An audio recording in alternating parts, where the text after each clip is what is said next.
that are going to be there, that are going to operate there, that are going to create tensions, because that's what binaries do. They create dynamic tensions. So we're not going to escape all of that. It's not like the future, is this cycle that's coming. This is not a cycle that is going to be anything other than full of turmoil. You'll see that when we get to the Aquarian age, we get to peace. Now, that's going to be relative as well, but the thematic is going to be very different. Very different. But here, when we're looking at this coming cycle and the 400 odd years that cycle is going to occupy, I want you to see that the end of belief is not something that just dissolves and disappears nicely. It doesn't. It doesn't. And with the exception of raves that will come into the world, the rest of the population is made up of killer monkeys. And when killer monkeys are at a point of tension in the binary that cannot be resolved nicely, they resolve it physically. Or try to. And have been doing so forever. There isn't a fundamentalist environment anywhere in the world representing any faith in the world that will not go down to the last being, fighting, clawing, killing, all the way. You can't go to those people and say, look, it's very nice that you believe in this and that. But why don't you worry about yourself? Why don't we do a little bit of work on you? Why don't we find out whether you really believe this stuff or not? Why don't we find out who you are? That's a lot more important than serving some whatever. It's time to find out who you are. Now that is not like they're going to be sitting there saying, oh yes, I'm really open to that. I'd like nothing better. Please, tell me. I'm not interested in that. The level of resistance that's possible in the not-self, in the Piscean age with belief systems is incredible. We already know that. What kind of a human being gets on an airplane and flies it into a building? You really have to have a strong belief system to do that. You do. No love, but a strong belief system. And you look at acts like that, and you can't say that these are people that are mad. They're not mad. They're not mad. There are people doing these kind of things, have been doing these kind of things forever. You sit down in the middle of a square and you pour gasoline over yourself and you light a match. Human beings. The belief process is so thick. It's so thick. There's a wonderful meditation for all of you. Look inside yourself and see the things you still believe in. I live in Spain now. I do not believe that things happen on time.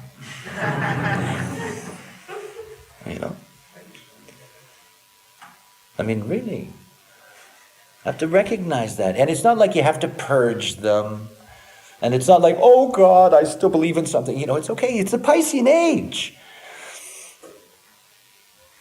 But you see, you in your own process of coming to this knowledge and beginning this process of being your own authority, how clearly you can recognize how odd it is, those things that you really still believe in.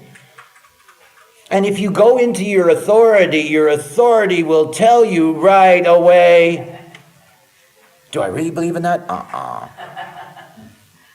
Why am I carrying that baggage with me? It's the age. It's the age. It's this thing about understanding how limited we are. There is no choice. The program is incredibly powerful. Deeply, deeply, deeply, deeply powerful.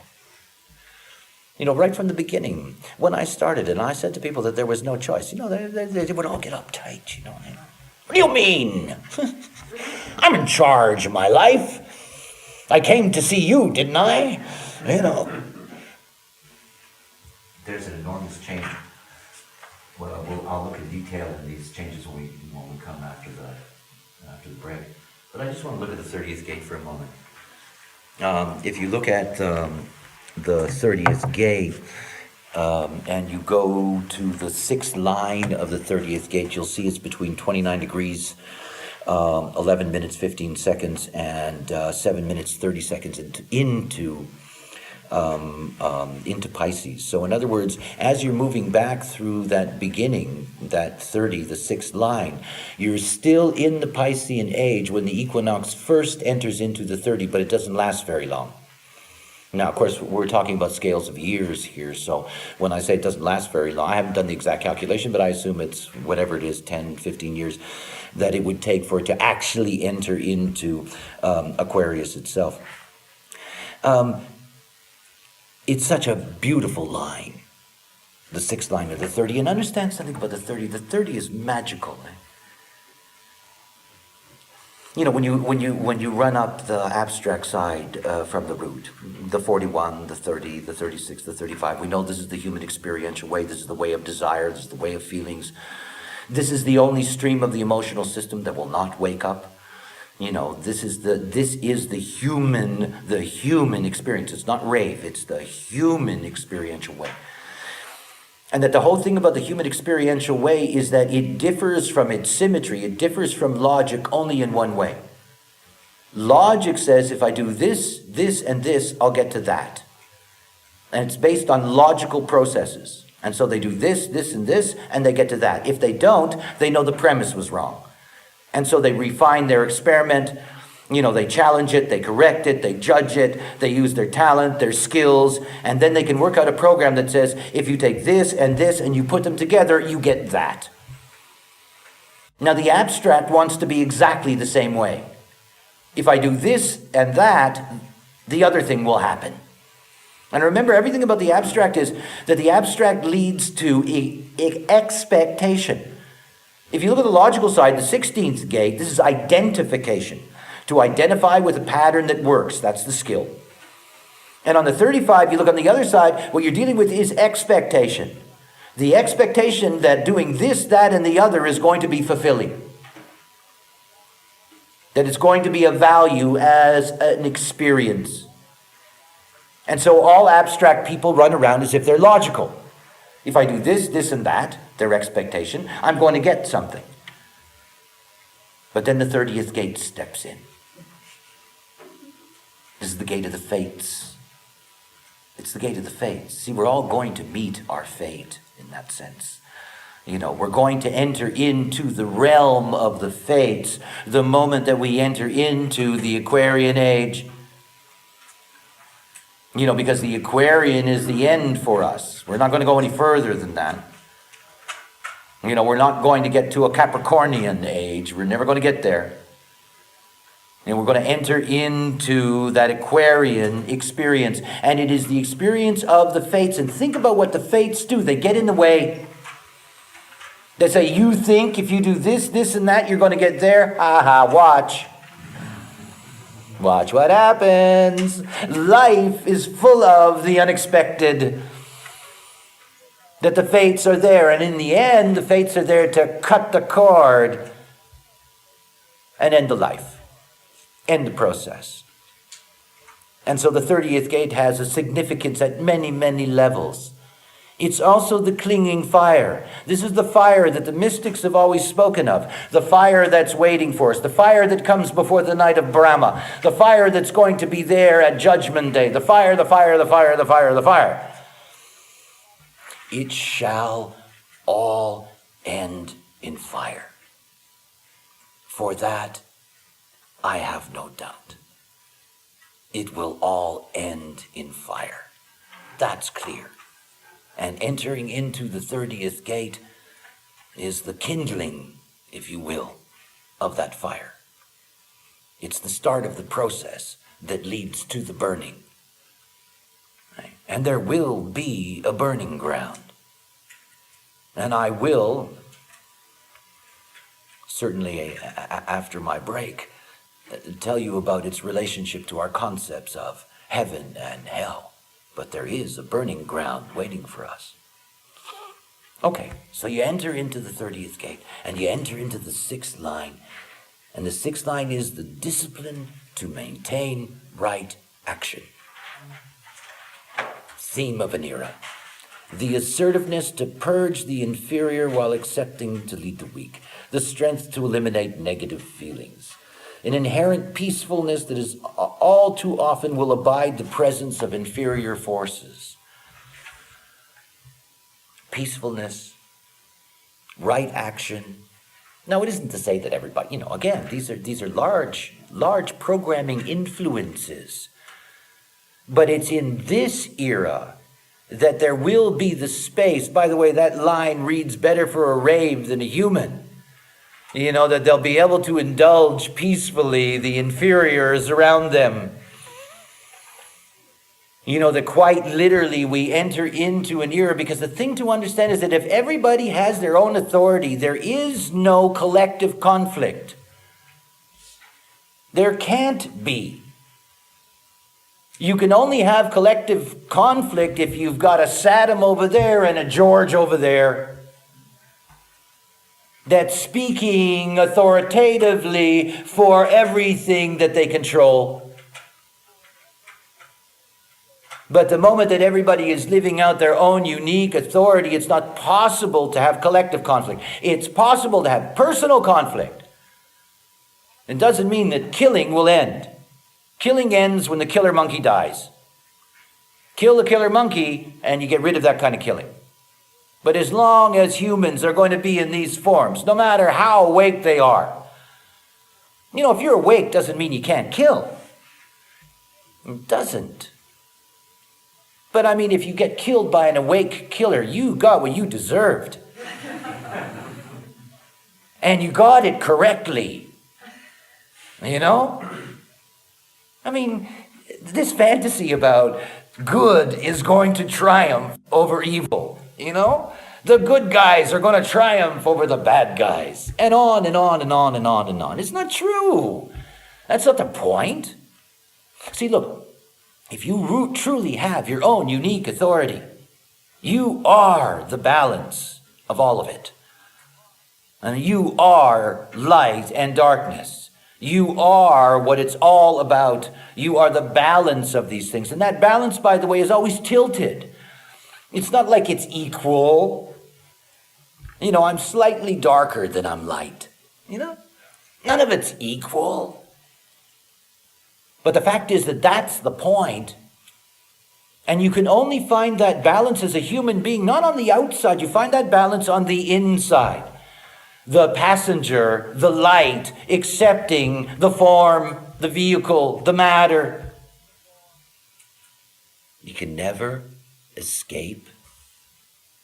We've got genes inside of us that are carrying information that was part of our survival mechanism millions and millions of years ago.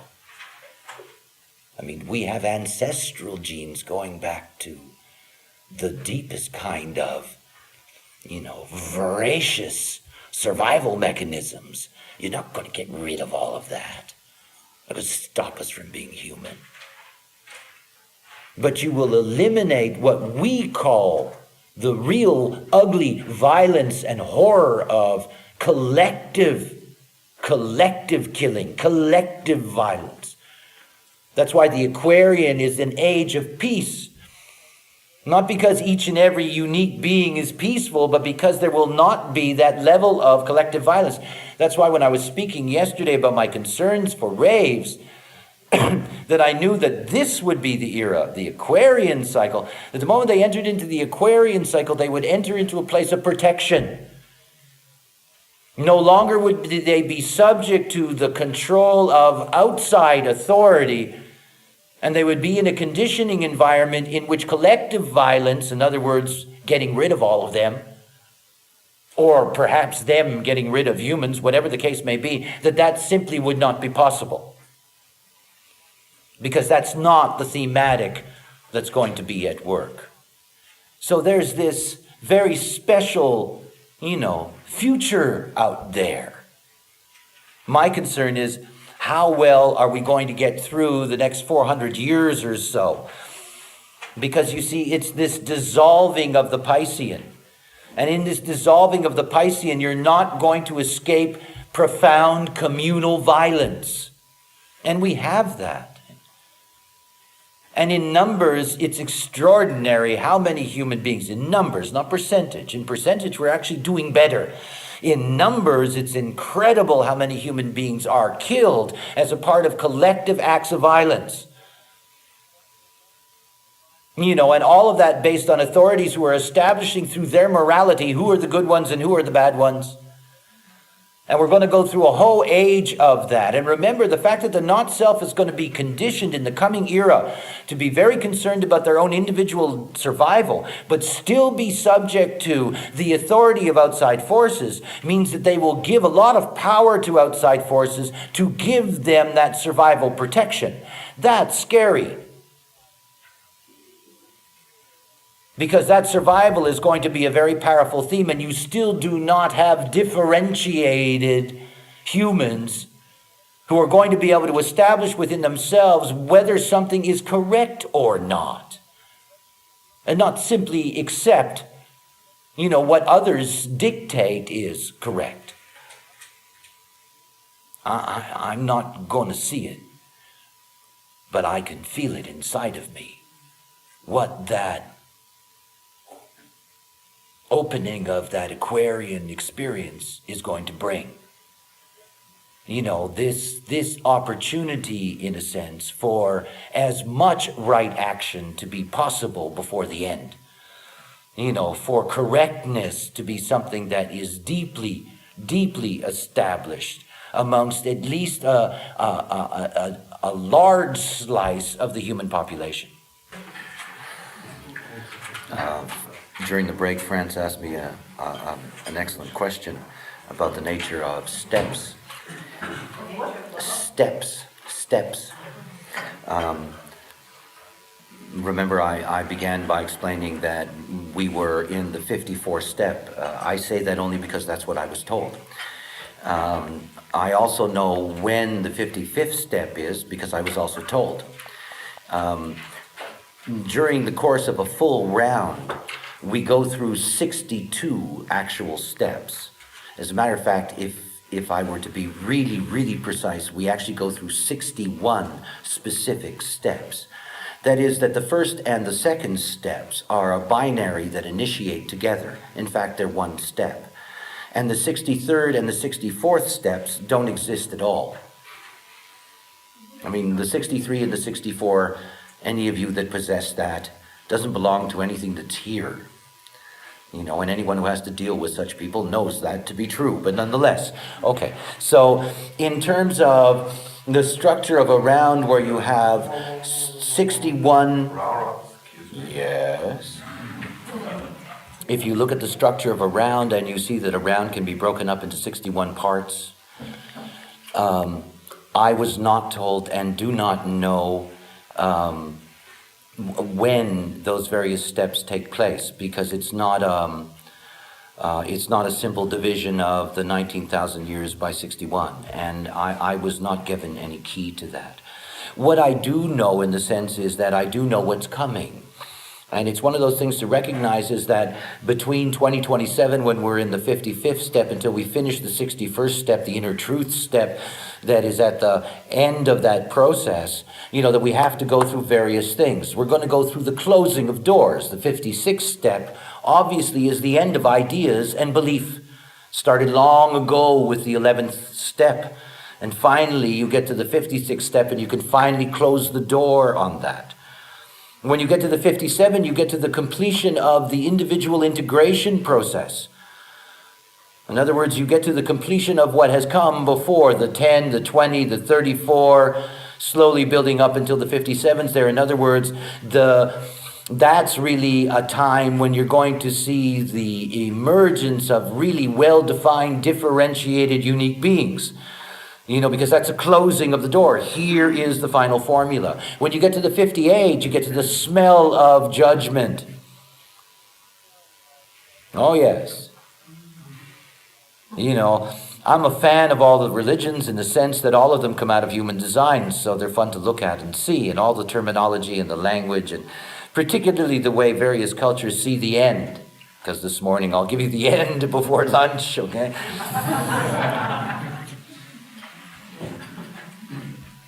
So if you get to the 59, you get to the closing of the whole business of intimacy. You get to the 60, you get to the final limitation and the final mutation. You get to the 61, you get to the inner truth. You finish with the 62, you finish with just the facts, ma'am.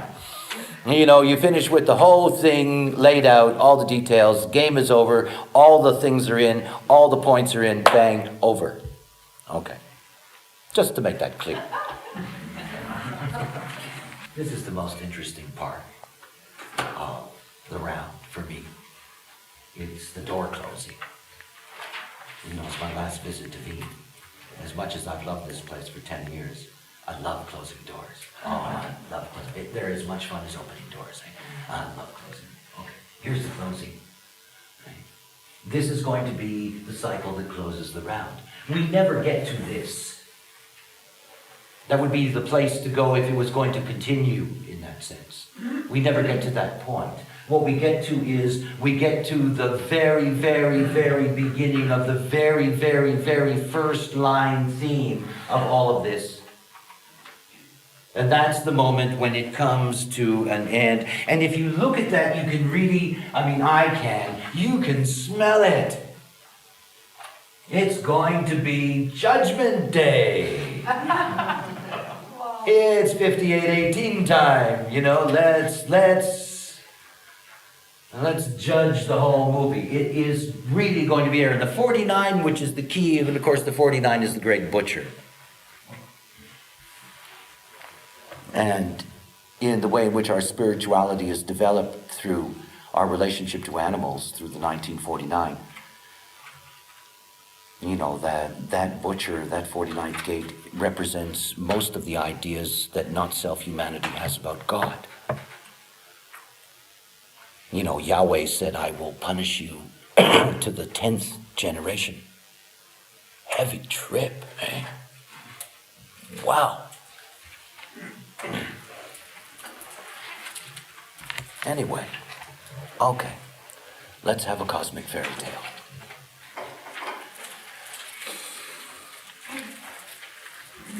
Crystals of consciousness.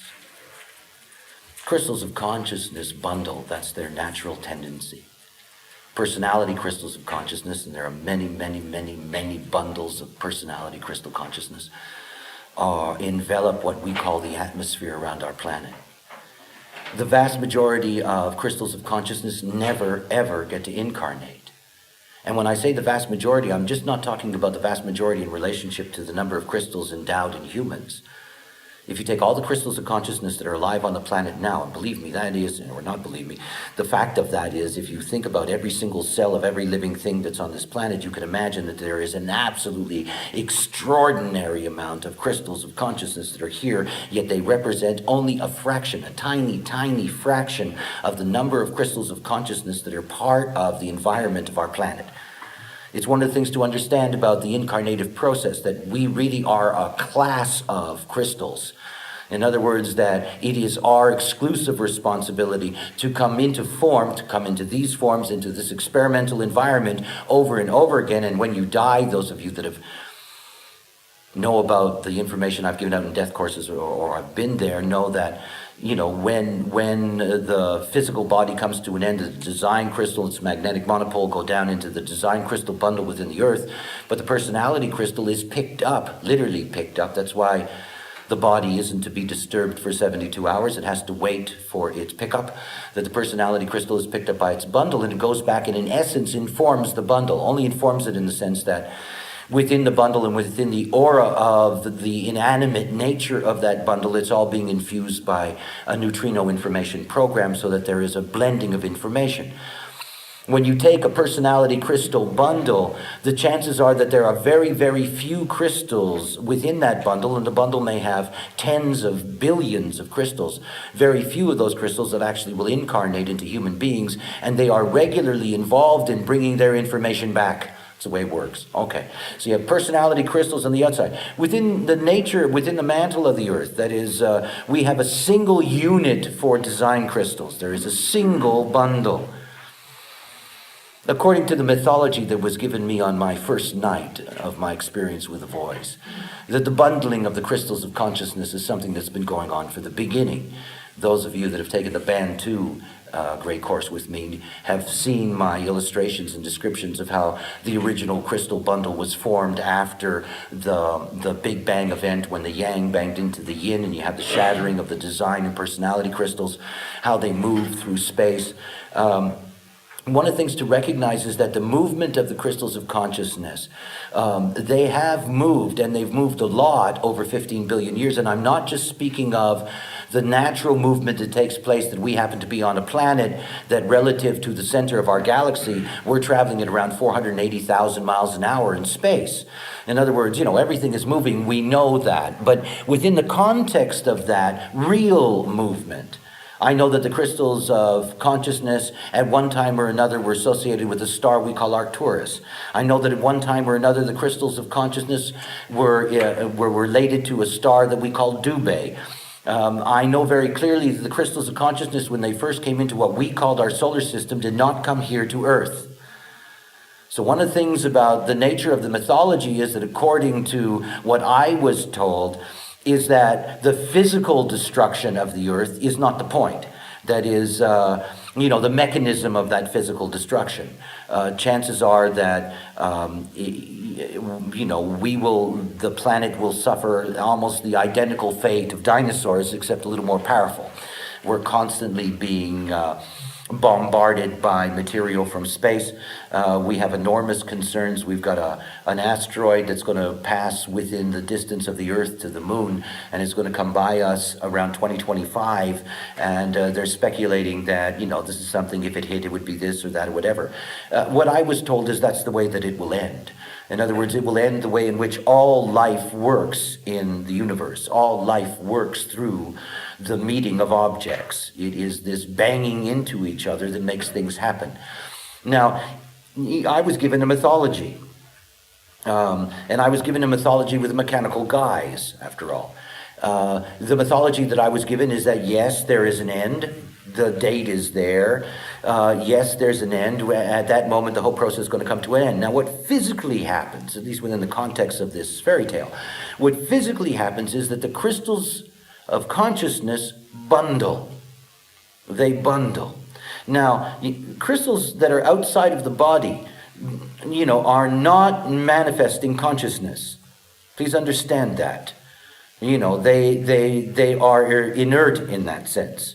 They can be filters, but they're not self-reflected filters.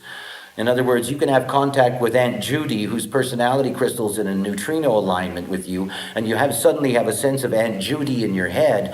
You might recognize that self-reflectedly, but the crystal, the personality crystal of Aunt Judy won't know that's going on.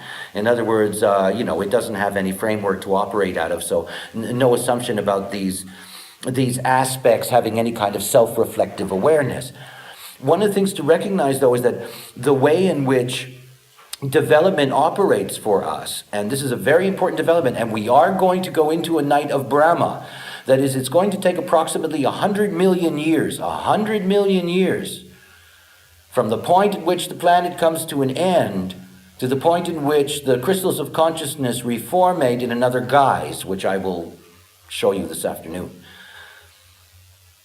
I mentioned yesterday for a moment that the scientists have recently discovered two black holes that are moving closer and closer to each other, and they're going to bang into each other within approximately 100 million years from now. And when they bang into each other, they're going to rent the fabric of the universe. Doesn't mean they're going to destroy it. They're going to create some kind of ripple in it.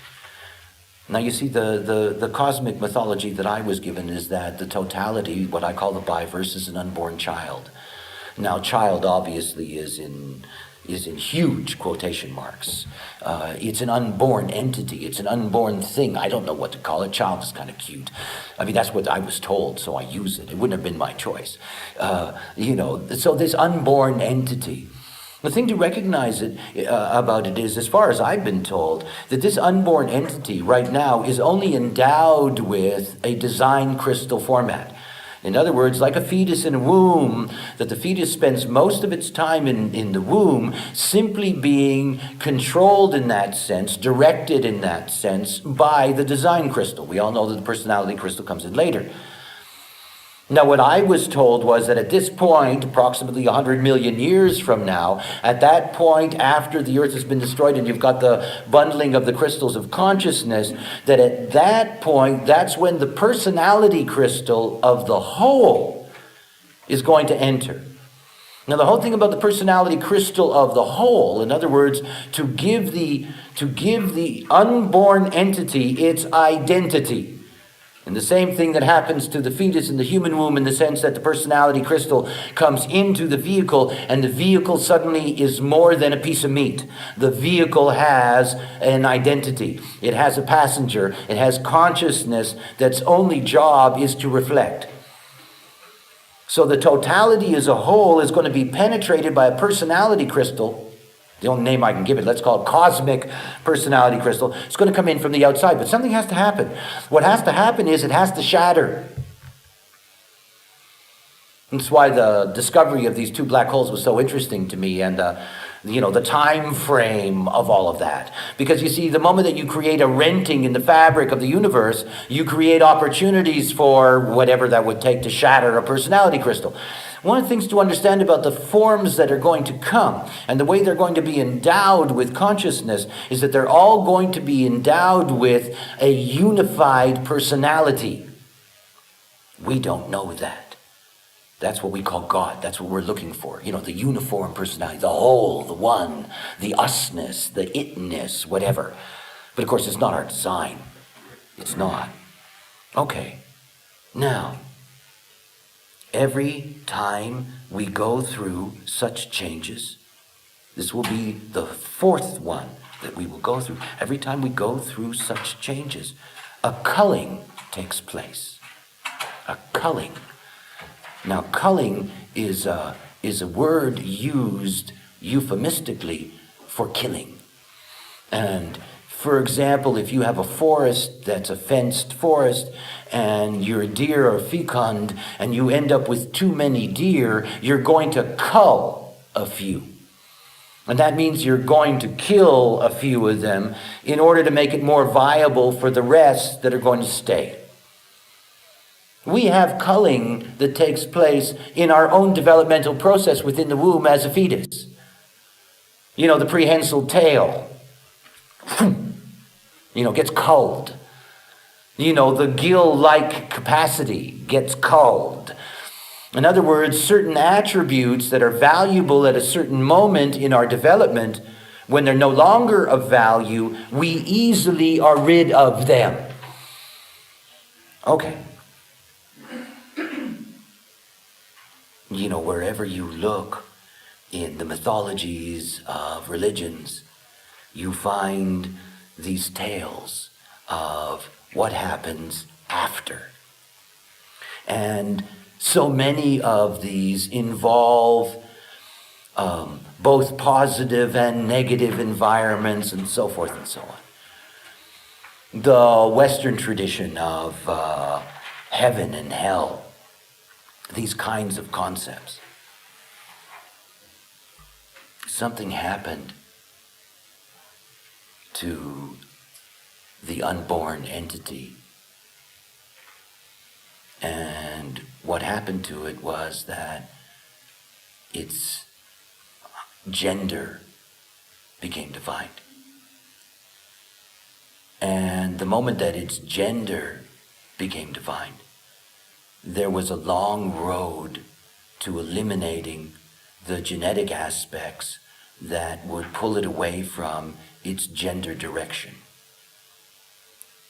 Now, it sounds rather esoteric. Think about it this way. Think about it in the context of the I Ching. You have the yang-yang father, you have the yin-yin mother. And they produce a yang-yin or a yin-yang variation of each other, in which there is a combination. I know that the baby is a girl. And when I say that, I'm trying to be cute, but I know it's not yang. I know it has aspects of yang, but it's not yang. We're coming to a point of the final culling. And the final culling is the culling of the yang-yang. Now, there have been other cullings. The last one, those that were culled, that is crystals of consciousness that were culled, they're what we breathe and take in every moment of our lives. They sit at the heart of the sun, slowly incinerating. They provide enormous information and energy. And they're running out, so to speak. The fires need to be stoked again. You know, out of stuff like that, you could make up wonderful mythologies, no? So when we get to this point that there's going to be this big whacking, and the crystals of consciousness are going to bundle, in that whacking, all of the yang-yang crystals, all of them, literally, will be fed into the sun. Literally fed into the sun. Not all crystals of consciousness make it to the end. I mean, whether it's true or not, I do not know. I was told that I am the archetype of yang-yang and that my crystals will be destroyed, and they'll be destroyed the moment I end this life. Now, it'll take a long time for them to disappear. They're like, well, if you can imagine the energy that's available in an atom, because we already know that, to imagine the energy that is inside such a thing and how tiny it is. I mean, neutrinos are incredibly tiny. A crystal of consciousness is about 5 neutrinos wide. It's not like it's big. There's no morality attached to that whatsoever. I mean, it's not about whether you've been good or bad. You know, many of the yang-yang forces that are here in the world are forces that, within the general context of understanding, would be considered to be positive forces in the world. It's not that you're yang-yang and you're automatically evil or bad or whatever. But you see, the yang-yang carries with it a penetrating force that no longer is necessary. It carries an initiating force that no longer will be necessary. You know, like those aspects in the developing fetus that are simply eliminated because they no longer serve a proper function, the same thing is true at the level of crystals of consciousness.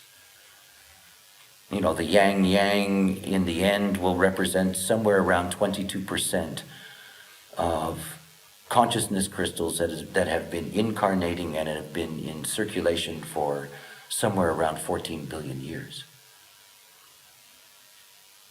And they will end. There will be less crystals of consciousness that will be available.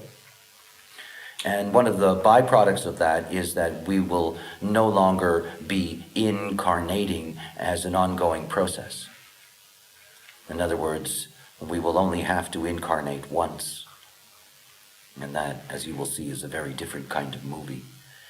So there will not be a need for cycles and replenishment and so forth and so on. You're simply going to have a reduction in the numbers, but basically what you have is a defining of the gender of the whole. And by the way, when I say it's going to be a girl or that it's going to be more yin than yang, I honestly don't know what that means. Honestly, I have no idea what that means. I have no way of seeing the whole from the outside. You know, it's a ring past knot that none of us have access to. You just don't. There's no way.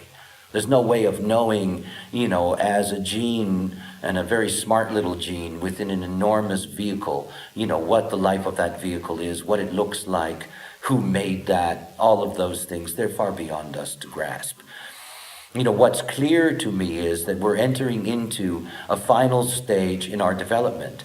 That is basically we're reaching a point now as we move to the end of this in which we finally have the capacity to be interactive with the whole. And again, that's our direction.